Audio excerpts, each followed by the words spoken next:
प्रिय छात्राओं, नमस्कार।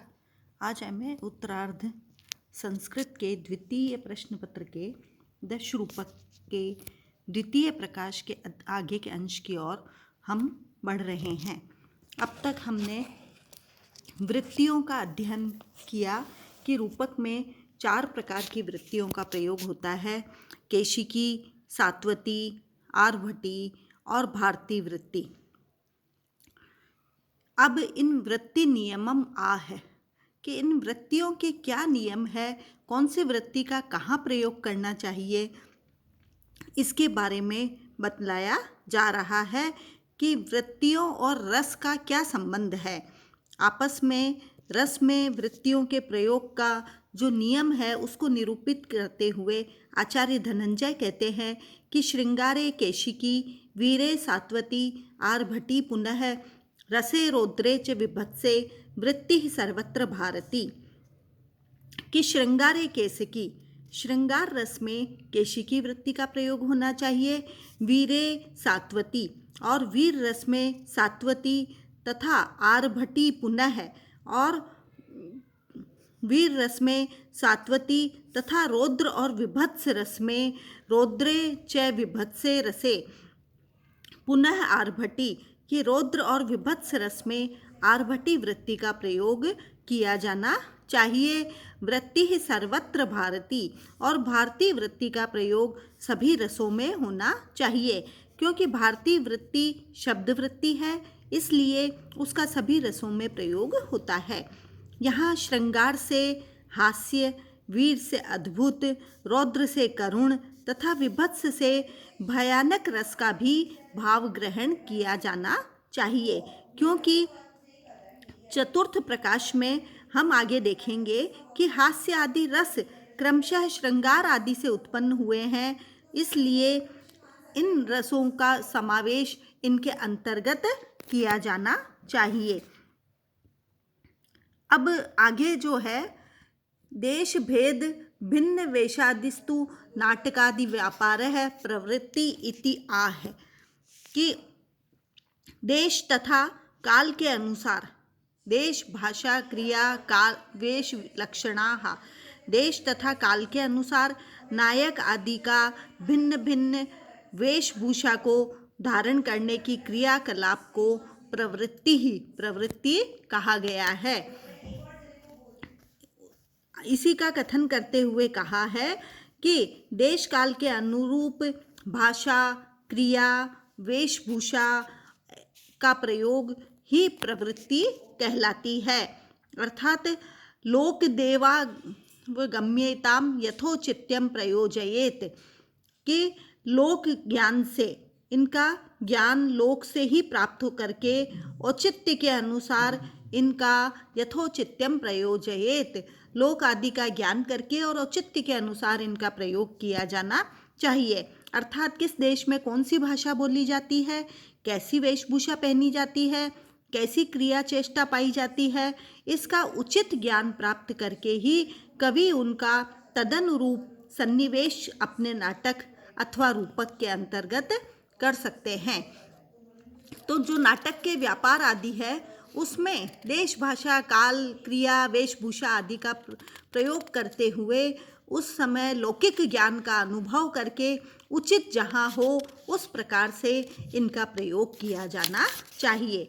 फिर आगे की कारिका में बता रहे हैं कि पाठ्यम तो संस्कृतम नृणानीम अनीचानाम कृतात्मनाम लिंगिनीनाम महादेव्या मंत्री जावेश्यो क्वचित, कि पात्रों के द्वारा जो पाठ्यम तो संस्कृतम, संस्कृत भाषा का प्रयोग जो है नाटक में, जो कुलीन है और कृतात्मा है, जैसे श्रेष्ठ पुरुष महात्मा ब्रह्मचारी आदि पुरुषों की भाषा जो है, नृणाम ऐसे व्यक्तियों की भाषा जो है वो संस्कृत होनी चाहिए, और अनीचा नाम कृतात्मनाम, और जो नीच प्रकृति के व्यक्ति हैं पात्र हैं उनके द्वारा कहीं जो भाषा बोली जानी चाहिए वो उनसे निम्न कोटि की होनी चाहिए। यहाँ इसी का प्रयोग करते हुए कहा है कि पाठ्य जो है वो किस तरह का होना चाहिए, तो यहाँ उसी का वर्णन करते हुए कहा है पाठ्यम तु संस्कृतम, कि नाटक में कुलीन जो कृतात्मा है उनको संस्कृत भाषा का प्रयोग, और अनीचा नाम जो नीच है कृतात्म नाम, ऐसे महात्मा आदि के पुरुषों के द्वारा भी संस्कृत भाषा का प्रयोग किया जाना चाहिए। लिंगिनी नाम जो तपस्विनी है, महादेव्या जो महान देविया है, और मंत्री जाहा और मंत्री पुत्र और वेश्यों के द्वारा भी क्वचित कहीं कहीं पर संस्कृत भाषा का प्रयोग किया जाना चाहिए। क्वचित इति देवी प्रभृति नाम संबंध है। क्वचित इस शब्द से देवी रानी आदि अर्थ का ग्रहण यहाँ पर किया जाना चाहिए। स्त्रीणाम तो प्राकृतम प्रायः शोर सैन्य अधमेशु च, और स्त्रियों को स्त्री पात्रों के द्वारा पाठ्य प्रायः प्राकृत होना चाहिए, और शोर सैन्य धमेशु च, और अधमेशु अधम लोगों की भाषा जो है वो शोर सैनी होनी चाहिए। तो जो अधम जाति के पात्र हैं उनके द्वारा प्राकृत भाषा का प्रयोग वहाँ पर किया जाना चाहिए। फिर कहा है पिशाच अत्यंत नीचादौ पैशाचम मागधम तथा यद्देशम नीच पात्रम यद्देशम तस्य भाषितम कार्यतश्चोत्तमादीनाम कार्यो भाषा व्यतिक्रम है, कि जो पिशाच आदि अधम पात्र हैं और पिशाचा अत्यंत नीचादौ जो नीच पात्र हैं उनके द्वारा पैशाचम मागधम उनके द्वारा पैशाच भाषा और मागधी भाषा का प्रयोग होना चाहिए। यद देशम जो जिस देश का है, जो अधम पात्र जिस देश विशेष का निवासी होता है, यद तद देशम तस्य भाषितम उसे उसी देश की बोली के अनुसार उसकी पाठ्य भाषा का प्रयोग नाटक आदि में करना चाहिए।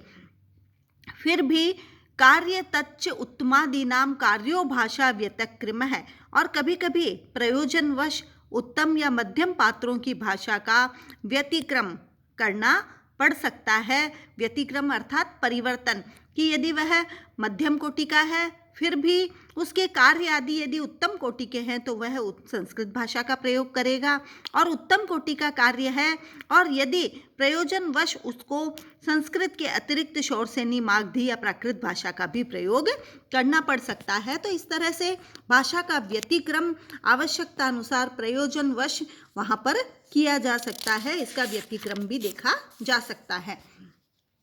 भगवंतो वैरैर्वाच्या विद्वद्वेश वर्षलिंगिनी द्वेष वर्षलिंगिनी विप्रम अमात्य अग्रजाश्चार्या नटी सूत्र भृतौ मिथ है। और आगे कह रहे हैं कि उत्तम पात्रों के द्वारा भगवंत इसमें उत्तम पात्रों के द्वारा विद्वानों के द्वारा देव ऋषि लिंगिनी अर्थात सन्यासी आदि को भगवन वरैहि वाच्यम भगवन इस श्रेष्ठ शब्द के द्वारा उच्चारित किया जाना चाहिए। और विप्र अमात्य विप्र ब्राह्मण अमात्य एवं अग्रज बड़े भ्राता को आर्य इस संबोधन के द्वारा संबोधित किया जाना चाहिए। और नटी सूत्र भृतौ मिथ है, नटी और सूत्रधार आपस में एक दूसरे को आर्य और आर्या शब्द से संबोधित करते हैं। तो एक दूसरों के संबोधित करने के लिए प्रकरण के अंतर्गत नाटक के अंतर्गत अथवा रूपक के सभी भेदों के अंतर्गत इस तरह की भाषा या संबोधन का प्रयोग परस्पर एक दूसरे के साथ किया जाना चाहिए। रथी सूतेन आयुष्मान पूज्यैः शिष्य आत्मजानुजाः वत्सेति तातः पूज्योपि सुगृहीताभिधस्तु तैः। और यहाँ कहा है कि रथी सारथी सूतेन रथ पर बैठे हुए रथाधिपति वीर को आयुष्मान और कहकर संबोधित करे, और पूज्य जन शिष्य पुत्र और छोटे भाई को शिष्य आत्मा जानुजा अपने पुत्र आदि को वत्स कहकर पुकारें। वत्सेति वत्स कहकर के शिष्य हो पुत्र हो छोटे भाई के द्वारा पूज्य जन भी सुगृहीता अभिधस्तुतैः उनको सुगृहीत नामा तात इस प्रकार के संबोधन से संबोधित करें। भावोनुगेन सूत्री च मार्षेत्येतेन सोऽपि च देवः स्वामीति नृपतिर्भृत्यैर्भट्टेति चाधमैः आमन्त्रणीयाः पतिवद् ज्येष्ठ मध्यमा मध्याधमई स्त्रियः है कि यहाँ पर कहा है कि भावानुगेन, कि यहाँ अनुग के द्वारा, परिपार्श्विक जो होते हैं उनके द्वारा सूत्रधार को भाव शब्द के द्वारा और सूत्रधार के परिपार्श्विक को मार्श शब्द से सूचित किया जाना चाहिए। और उत्तम सेवक को देवः स्वामी इति, सेवक को, राजा को देव और स्वामी इति, स्वामी कह करके संबोधित करे। भृत्यैः भट्टेति चाधमैः, और अधम भृत्य को उसे भट्टेति, भट्ट कह करके या भर्ता कह करके संबोधित करे। ज्येष्ठ, मध्यम और अधम पात्र जो हैं, अधम पात्र पति के संबोधन शब्द में स्त्रियों को भी संबोधित किया जा सकता है, अर्थात भगवती आदि, और पत्नी को आर्या कह करके यहाँ पर संबोधित किया जा सकता है।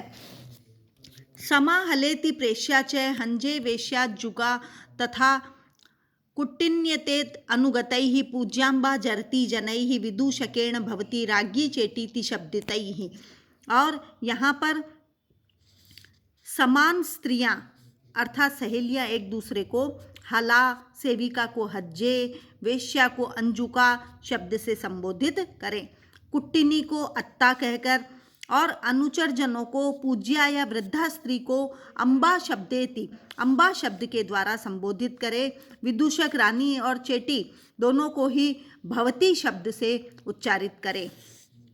चेष्टा गुणोद उदारिति सत्वभावान अशेषितो नेत्रिदशा विभिन्नान को वक्तुमीशो भरतो न यो वा न देवः शशिखंड मौली।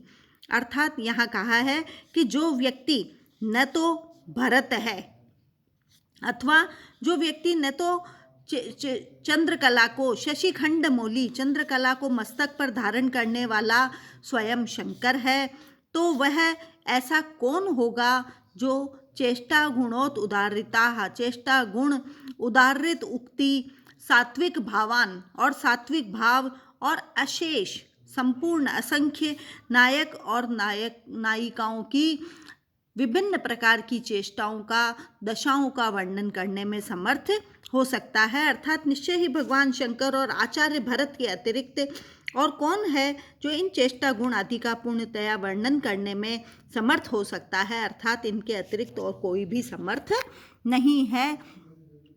इस प्रकार से यहाँ पर द्वितीय प्रकाश का समापन होता है और नाटक में प्रयुक्त पात्र, नायक नायिका, खलनायक खलनायिका और विभिन्न वृत्तियों, नायक के गुणों और किस तरह से कैसे किसी का साथ संबोधन किया जाए, इस समस्त प्रकरण को इस द्वितीय प्रकाश के अंतर्गत समाविष्ट किया गया है। इति धनंजय कृत दश रूपकस्य द्वितीय प्रकाशः समाप्तः है।